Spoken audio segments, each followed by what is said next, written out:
நம்ம திறமைக்கேற்ற மதிப்பை after all English தெரியான்றதுக்காக அது குறையவே கூடாது.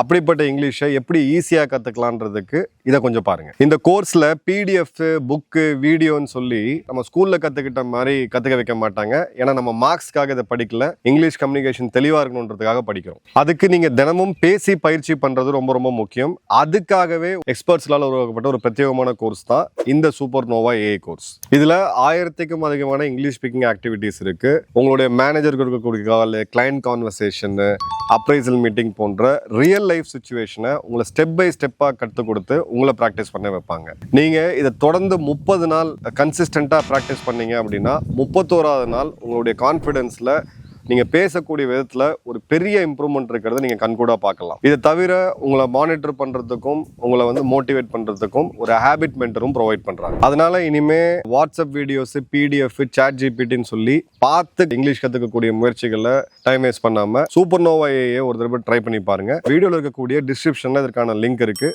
75% ஆஃபரோட இந்த கோர்ஸை நம்ம knowledge partner Supernova offer பண்ணுறாங்க. ட்ரை பண்ணி பாருங்கள்.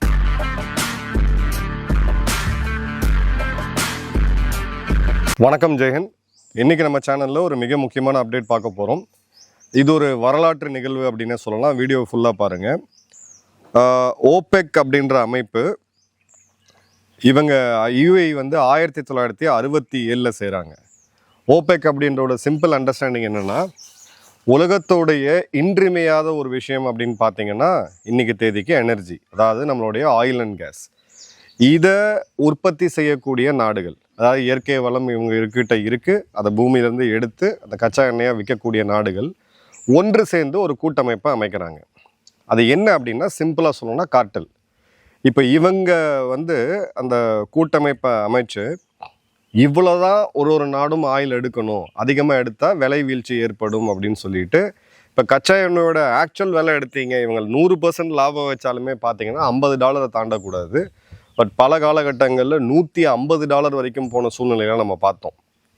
போரற்ற சூழ்நிலையில் கூட ஒரு $80-90 இருக்குது. அப்படின்றதுக்கான காரணம் என்ன அப்படின்னா, இதை கையில் வச்சுட்டு இருக்கக்கூடிய இந்த நாடுகள் ஒன்று சேர்ந்து ஒரு கூட்டமைப்பு அமைச்சு கச்சா எண்ணெயோட சப்ளை இவ்வளோ தான் இருக்கணும் அப்படின்னு சொல்லி ஒரு முடிவெடுப்பாங்க. அதை பேஸ் பண்ணி தான் நம்ம எல்லாருமே இன்றைக்கி இயங்கிக்கிட்டு இருக்கோம்.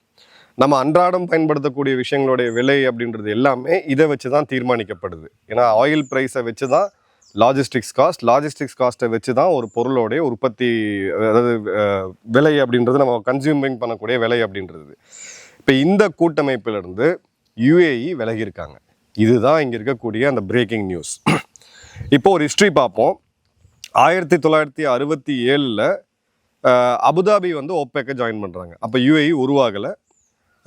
1967 இந்த யுஏஇயில் இருக்கக்கூடிய ஒரு மிக முக்கியமான எமிரகம் அப்படின்றது அபுதாபி. அவங்க கூட்டணியில் சேர்றாங்க. 71 யுஏஇ அப்படின்ற நாடு உருவாகுது. அதன் பிறகு அபுதாபியோடைய அந்த மெம்பர்ஷிப்பை யுஏஇ மெம்பர்ஷிப்பாக மாற்றி இவங்க கண்டினியூ பண்ணுறாங்க.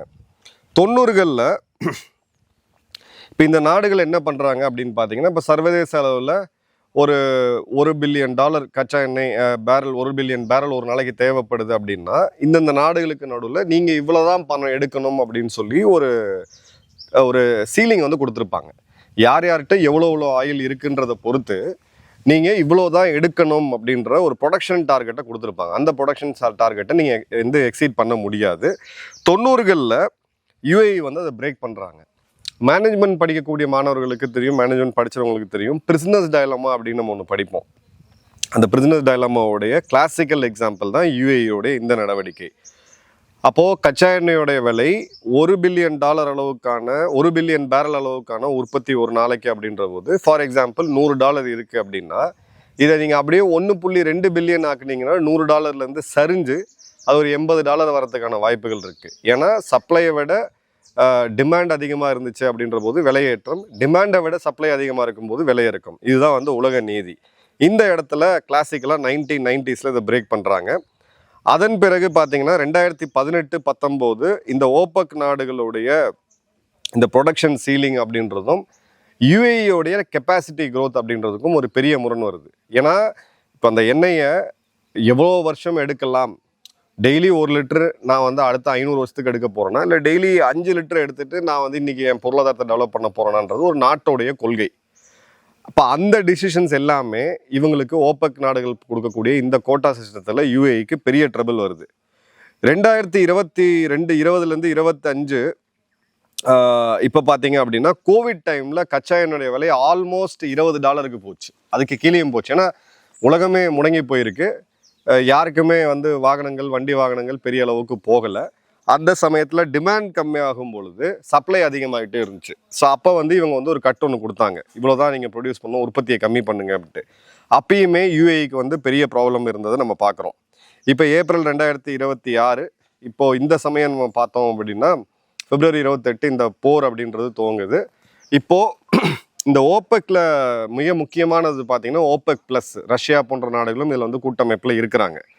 ஸோ இப்போது May 1 இந்த கூட்டமைப்பிலிருந்து நாங்கள் வெளியில் வரோன்னு சொல்லி 1967 போடப்பட்ட ஒப்பந்தத்திலேருந்து யூஏஇ வெளியில் வராங்க.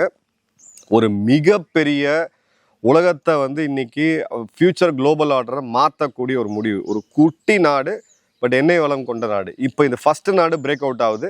இது அடுத்தது பஹ்ரைன், ஈராக் போன்ற நாடுகள் அடுத்தடுத்து வெளிவரத்துக்கான வாய்ப்புகள் இருக்குது. ஸோ இப்போ புது சினாரியோ என்ன ஆகும் அப்படின்றத டீட்டெயிலாக பார்ப்போம்.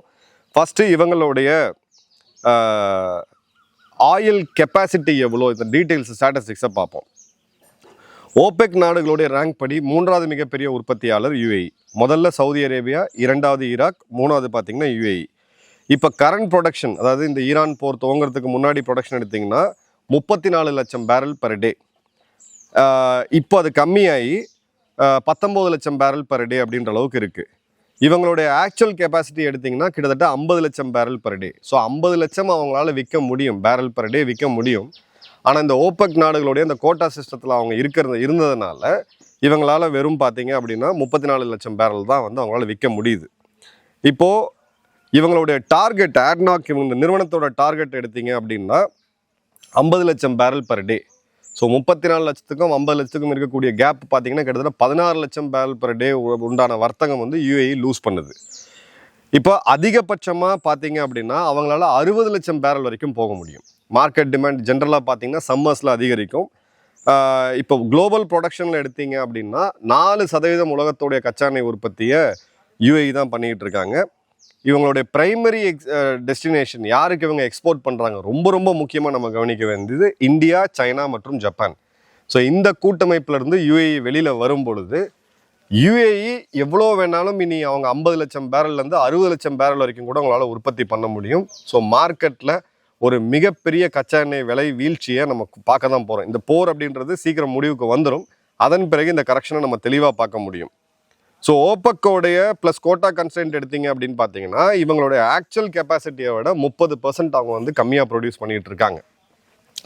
இப்போது அமெரிக்கா போன்ற நாடுகள் இந்த சட்டம் இதுக்குள்ளே வர ஓபெக்கோட கூட்டமைப்பில் அவங்க இல்லைன்ற போது அவங்க எவ்வளோ வேணால் ப்ரொடியூஸ் பண்ணலான்ற போது, ஸோ எங்கிட்ட இயற்கை வளம் இருக்குது, அதனால் விற்க முடியல அப்படின்ற போது இந்த நடவடிக்கையை ஒரு ஹிஸ்டாரிக் மைல்ஸ்டோனாக அவங்க எடுக்கிறாங்க அப்படின்றத பார்க்குறோம். இப்போது ஏன் இந்த முடிவை அவங்க எடுக்கிறாங்க, இதுதான் மிகப்பெரிய கேள்வி. 5 முக்கியமான காரணங்கள். ஃபஸ்ட்டு பார்த்தீங்க அப்படின்னா ஈரானில் நடந்த போர், இதில் மிக அதிகமாக தாக்கப்பட்ட ஒரு அரபு நாடு அப்படின்னு பார்த்தீங்கன்னா யூஏஇ தான். ஸ்ட்ரெயிட் ஆஃப் ஹார்மூஸ் க்ளோஸ் ஆகிருக்குது. ஈரானோடைய த்ரெட்டு இப்போ ஸ்ட்ரெயிட் ஆஃப் ஹார்மூஸில் மிக மிக அதிகமாக இருக்குது.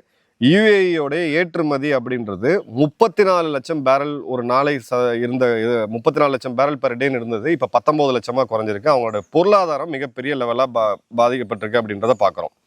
அதே மாதிரி ஓபெக் ப்ரொடக்ஷனே ஓவராலாக எடுத்திங்கன்னா 27% கம்மியாக இருக்குது. 1970 நடந்த ஆயில் கிரைசிஸ், பிறகு 1991 கல்ஃப் வார், பிறகு 2003 கல்ஃப் வார், இது எல்லாத்த விட மிகப்பெரிய தாக்கத்தை யூஏஇ இப்போ பார்க்குறாங்க. அவங்களோட financial capital, logistics capital, aviation capital, tourism, இதெல்லாம் தாண்டி இது ஒரு பேஸ் ரெவென்யூ அரசாங்கத்துக்கு. அதாவது மிச்ச இடத்துலேருந்து வரக்கூடிய ரெவென்யூ டைரக்ட் மற்றும் இன்டைரக்ட் டாக்ஸஸ் மூலிமா வரக்கூடியது. டைரக்ட் டாக்ஸஸ் அங்கே கிடையாது, இன்கம் டேக்ஸ் அங்கே கிடையாது. ஸோ இன்டைரக்ட் டாக்ஸஸ் மூலிமா தான் அவங்க எடுத்துக்கிட்டு இருக்காங்க, குறிப்பாக ஜிஎஸ்டி மற்றும் வேட். இப்போ இந்த முறையில் அவங்க எடுக்கும் பொழுது இந்த வருமானம் அப்படின்றது அரசாங்கத்துக்கு பெர்மனண்ட்டாக நிரந்தரமாக வரக்கூடிய ஒரு வருமானம். அதுலேயே இப்போ பார்த்தீங்கன்னா ஒரு பெரிய தாக்கம் ஏற்படுத்திருக்கு.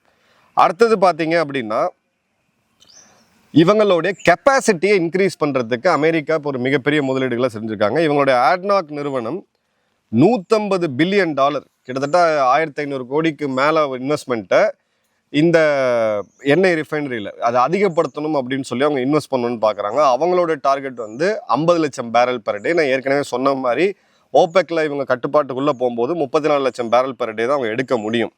இப்போ இந்த இடத்துல இவங்களுடைய கால்குலேஷன் அப்படின்றது கிளியர் கட்டாகவே பார்த்தீங்க அப்படின்னா உங்களுடைய பணத்தை டேபிளில் வச்சுட்டு அதை எடுக்க முடியாத நிலைமையில தான் இன்னைக்கு யூஏ இருக்குது.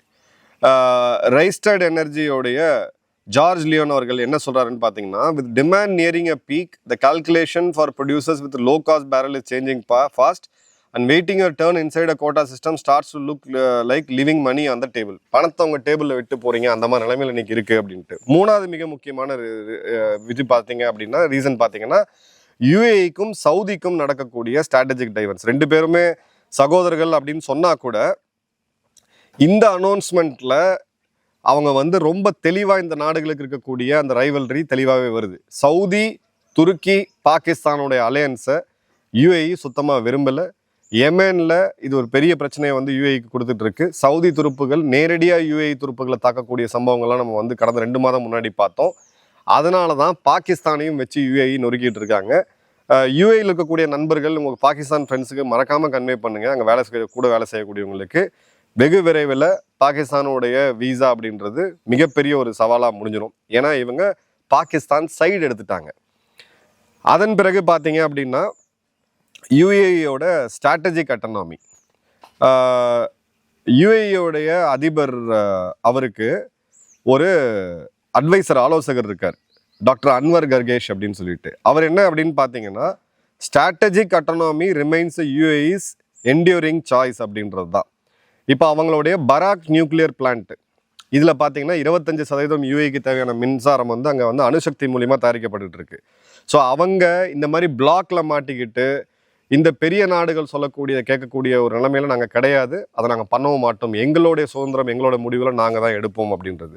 அதே மாதிரி பார்த்தீங்க அப்படின்னா பீக் ஆயில் அவுட்புட் கால்குலேஷன் படி பார்த்தோம்னா யுஏஇக்கு இருக்கக்கூடிய ஒரு மிகப்பெரிய ஒரு விஷயம் என்ன அப்படின்னு பார்த்தீங்கன்னா, நம்ம ஏற்கனவே இதை பற்றி ஆயில் பற்றி நம்ம ஒரு டீட்டெயில் வீடியோ பார்த்துருக்கோம். மறக்காமல் அந்த வீடியோவை ரெஃபர் பண்ணுங்கள், அப்போ தான் உங்களுக்கு புரியும். அதாவது இப்போது வெனிசுலா ஒரு லிட்டர் கச்சா எண்ணெய் எடுக்கிறதுக்கு கிட்டத்தட்ட ஒரு $50 செலவு பண்ணாங்கன்னா யுஏஇ வந்து $15 எடுக்கிறாங்க. ஸோ யுஏஇ ஒரு low cost oil producer. So ஒரு லோ காஸ்ட் ஆயில் ப்ரொடியூசருக்கு இப்போ சந்தையில் விலை அதிகமாக இருக்கும்போது அதிகமாக எடுத்து விற்றாதான் அவங்களுக்கு வந்து லாபம். இப்போது அமெரிக்கா $50 உற்பத்தி செலவு எடுத்து $100 விற்கும்போது 100% $50 அவங்களுக்கு மார்ஜின் கிடைக்குது. யுஏஇ $15 எடுத்து $100 விற்கும்போது அவங்களுக்கு பார்த்தீங்கன்னா கிட்டத்தட்ட 8 மடங்கு 7 to 8 மடங்கு லாபம் கிடைக்குது. ஸோ இப்போ டிமாண்ட் அதிகமாக இருக்குது, விலை அதிகமாக இருக்குது, ஆனால் யுஏஇயால் விற்க முடியல. இதுவும் ஒரு மிக முக்கியமான ரீசன் அப்படின்றத பார்க்குறோம். இப்போது ஜியோ பொலிட்டிக்கலாக இந்தியாவுக்கு ஒரு நல்ல நட்பு நாடு, இந்தியாவுக்கு வந்து அருகில் இருக்கக்கூடிய நாடு. இப்போ இவங்க வந்து இந்த கோட்டா சிஸ்டத்தை விட்டு ஓபெக்கை விட்டு வெளியில் வரும்போது ஒரு நிரந்தரமான ஒரு மார்க்கெட்டை விட கம்மியான ஒரு விலையில் நமக்கு கச்சா எண்ணெய் அப்படின்றது நிச்சயமாக கிடைக்கும். அதே மாதிரி ஓபெக்கோட ஸ்ட்ரக்சரல் வீக்கனிங் அப்படின்றது ஒரு மிகப்பெரிய தாக்கத்தை ஏற்படுத்தும். ஓபெக்கை வந்து கையில் வச்சுருக்கக்கூடிய நாடு அப்படின்னு பார்த்தீங்கன்னா சவுதி அரேபியா தான் முதல் நாடு வெளியில் வந்துருச்சு. இது சிம்பிளாக காட்டல். இப்போ உங்களுடைய நகரத்தில் நீங்கள் போயிட்டு பெட்ரோல் டீசல் வாங்குறீங்க, சரி வேறு எக்ஸாம்பிள் எடுப்போமே, ஏதோ ஒரு பொருளை நீங்கள் வாங்குறீங்க, ஒரு பிளாஸ்டிக் பொருளை நீங்கள் வாங்குறீங்க. அந்த பிளாஸ்டிக் பொருளுடைய விலையை அங்கே இருக்கக்கூடிய எல்லா விற்பனையாளர்களும் சேர்ந்து 5 மடங்கு ப்ரைஸை ஏற்றி வச்சுட்டாங்க. நீங்கள் யார்கிட்ட போய் வாங்குவீங்க? அந்த 5 பேர்கிட்ட தான் வாங்க முடியும். ஸோ அந்த காட்டலோடைய வீக்கனிங் அப்படின்றது வலிமையாகிறது, இப்போ வலிமை இருந்த காட்டல் இப்போ உடையிறது அப்படின்றது ஒரு மிகப்பெரிய வரப்பிரசாதம், குறிப்பாக இந்தியா போன்ற நாடுகளுக்கு. அதே மாதிரி பார்த்தீங்கன்னா இந்த எனர்ஜி டைமென்ஷன் யுஏஇயோட அலைன்மெண்ட். இப்போ யுஎஸ் சவுதி நட்பு இருந்தாலும் முகமது பின் சல்மான் அவர்களை ட்ரம்ப் வந்து பெருசாக அவர் பாராட்டி பேசினா கூட இந்த இடத்துல யுஏஇ இவங்களுடைய அலைன்மெண்ட் அப்படின்றது ரொம்ப ரொம்ப முக்கியம். ஏன்னா எக்ஸான் மோபில் நிறுவனமும் ஆக்சிடென்டல் பெட்ரோலியமும் மேஜர் பார்ட்னர்ஸு. இப்போ இந்த பார்ட்னர்ஷிப்பை வெகு விரைவில் நம்ம இந்தியாலையுமே பார்ப்போம் அப்படின்றத பார்க்குறோம். ஸோ மேக்ரோ படி பார்த்தீங்க அப்படின்னா இப்போ நியர் டேர்மில் அடுத்த 3 மாத காலத்தில் நமக்கு பெட்ரோல் டீசல் விலை கம்மியாகுமா அப்படின்னு கேட்டிங்கன்னா கண்டிப்பாக கிடையாது. ஆனால் ஒரு மீடியம் டேர்ம் 6 to 18 மாதத்துக்குள்ளே ஸ்ட்ரைட் ஆஃப் ஹார்மோஸ்லாம் ஓப்பன் ஆகும் பொழுது ஒரு 15 லட்சம் பேரல் பெர் டே புது ஆயில் மார்க்கெட்டில் வந்து இறங்கும். ஸோ அப்போ டிமாண்ட் வந்து ஸ்டாக்னண்ட்டாக இருக்குது. அதே பார்த்தீங்கன்னா சப்ளை அதிகமாகுது. ஸோ நிச்சயமாக நமக்கு வந்து ஒரு பெரிய ஒரு விலை வீழ்ச்சியாக சந்தையில் பார்க்க முடியும்.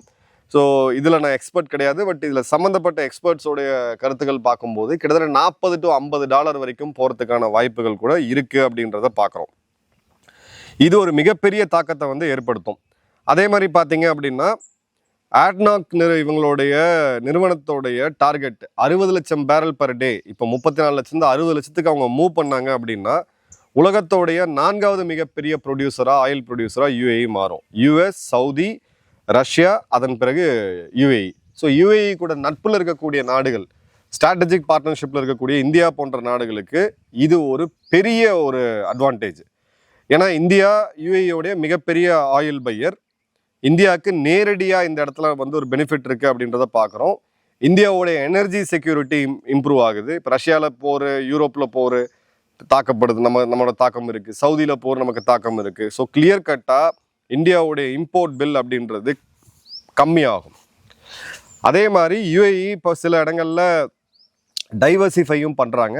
அந்த டைவர்சிஃபிகேஷன் அப்படின்றது அவங்களுடைய இன்வெஸ்ட்மெண்ட்ஸை இந்தியாவில் அதிகப்படுத்துறது, ஃபினான்ஸில், டெக்னாலஜியில் மற்றும் இங்கே இருக்கக்கூடிய ரிஃபைனரிஸ் இது போன்ற விஷயங்களில். எப்படி நயாரா ரஷ்ய நிறுவனம் போன்ற இப்போ நிறுவனங்கள் இருக்கோ, ரீட்டைலில் இருக்கவங்களோ, பெட்ரோலியம் டிஸ்ட்ரிபியூஷன் இருக்காங்களோ, அதே மாதிரி வெகு விரைவில் யுஏஇ நிறுவனமும் இந்தியா வர இருக்குது. ஒரு பெரிய டேர்னிங் பாயிண்ட். ஓபக் கார்ட்டலோடைய கொலாப்ஸ் அப்படின்றது இப்போ ரொம்ப அருமையாக துவங்கியிருக்கு. உங்கள் கமெண்ட்ஸ்ன்றதை கமெண்ட் பாக்ஸில் போடுங்க. நன்றி, வணக்கம், ஜெயன்.